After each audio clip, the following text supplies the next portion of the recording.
morning to you too. We are all trying to figure out right now why. What was the motive behind this fatal shooting of the CEO of United Healthcare, Brian Thompson? What we do know right now is that there are two possible indicators for potential motive. One from police and the other from the internet. From the police who approached and found Mangione in that McDonald's in Pennsylvania. We know that that was on his person. What was found was a document, a 3-page handwritten document that police say could lead to and clarify a motive and the mindset of the suspect in this shooting. And in that document, which has not been released yet by police, a senior law enforcement official has said that the document actually listed and named United Healthcare. In the document also, it included how much the company makes and the size of the company. We also know that it condemned the health industry for prioritizing profits over people. The other possible indicator for a potential motive we know is that Mangione had a Goodreads account. That is a book catalog website, a social media account, as you would say. And on this account, he read books about chronic back pain, or listed that he wanted to read these books. It's not clear if he had yet confirmed if he had chronic back pain, but we know that he was reading and looking for these books. And he also reviewed a manifesto by the Unabomber. You will recall that the Unabomber is a domestic terrorist who sent bombs through the mail. Hey y'all, so you probably heard that there has been a person arrested for the unaliving of the healthcare CEO. And as you know, I was here, a short time ago, basically speaking to healthcare providers, direct care providers, particularly mental health providers, but, just really all of healthcare providers who are essentially like condoning, kind of joining in with the revelry of this person who has, been unalived, without really maybe recognizing that you are also potentially contributing to violence against yourself and other people in the healthcare system. Also very telling that when they went to look up his Goodreads account, that he was really following, the writings of Ted Kaczynski. And for those of you who don't know, please go look it up. But Ted Kaczynski is otherwise known as the Unabomber. So he was this brilliant mathematician. I believe he did have a PhD.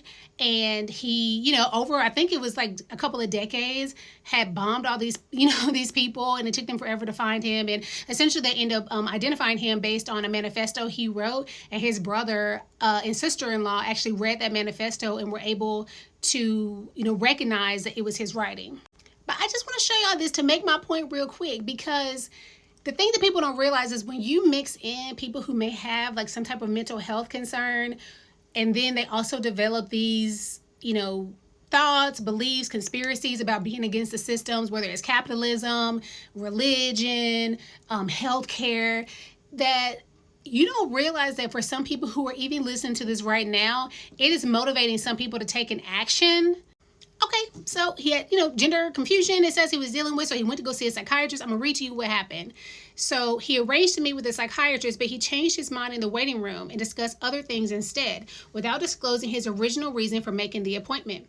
Afterwards, enraged, he considered killing the psychiatrist and other people whom he hated. And see, this is what I'm trying to explain. While people here are basically rah-rah, and yeah, he's raging against the system, but the permission that some people are going to take to act out on some of their violent thoughts or fantasies because they feel oh, well, he's seen as a hero. I also have this problem. This could be a solution to my problem. If you don't work in this kind of profession to see people who sometimes exist right on the edge of reality and not being in reality, it doesn't take much to push some people over the edge. And if you've been following other news reports, they talked about, of course, I think they've taken down all his socials now, but there were even some posts on his socials about people asking about where he was because they hadn't heard from him. I did read another report. I don't know if this has been confirmed, but they said the mother had possibly filed a missing person report for him. So just considering his age and kind of some of this backstory, I would not be surprised if something related to mental health is also involved with this case. And people are saying oh, I think it's a conspiracy because why would he keep, the weapon on him? Why would he keep, the ID on him?